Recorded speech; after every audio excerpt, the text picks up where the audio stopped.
Hello बच्चों, let's see the question. तो यहाँ पे हमें कॉलम 1 दे रखा है और यहाँ पे हमें कॉलम 2 दे रखा है और हमें मैच करके यहाँ पे जो करेक्ट ऑप्शन है उसको यहाँ पे सेलेक्ट करना है। तो सबसे पहले हम देखते हैं यहाँ पे प्राइमर्स की। प्राइमर्स क्या होता है? तो अगर हम बात करें यहाँ पे प्राइमर्स की, तो प्राइमर्स जो होता है वो एक फ्रैगमेंट ऑफ डीएनए ही होता है। It is a fragment of DNA that serves as the starting point for the synthesis of new DNA.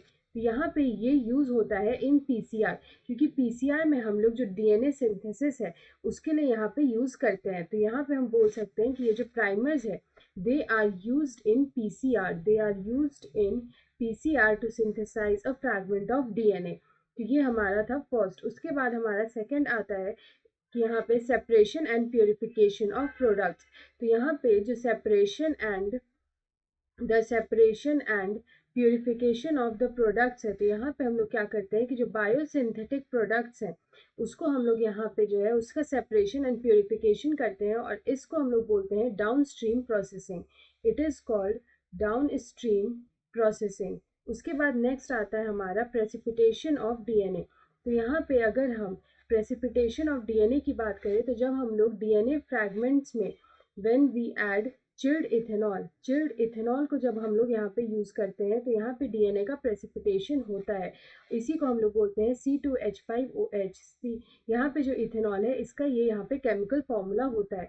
उसके बाद अगर हम लास्ट देखें तो लास्ट है हमारा ट्रांसफॉर्मेशन।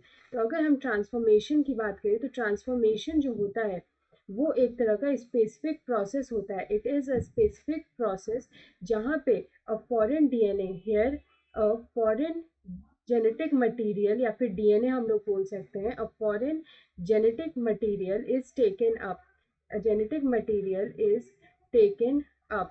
तो यहाँ पे इस क्वेश्चन का अगर हम करेक्ट आंसर देखें तो प्राइमर्स को हम लोग मैच कर सकते हैं यहाँ पे पीसीआर से। यहाँ पे हम लोग separation and purification of products को मैच कर सकते हैं डाउन स्ट्रीम प्रोसेसिंग से। यहाँ पे प्रेसिपिटेशन ऑफ हम लोग डीएनए को यहाँ पे इथेनॉल से मैच कर सकते हैं और यहाँ पे हम लोग ट्रांसफॉर्मेशन को Uptake of foreign DNA by bacterium से मैच कर सकते हैं। तो अगर हम अपना ऑप्शन सब यहाँ पे चेक करें तो हम देख सकते हैं हमारा जो ऑप्शन ए है उसमें 1 is matched with A, 2 with D, 3 with B and 4th with C. So option A will be the right answer. Best of luck.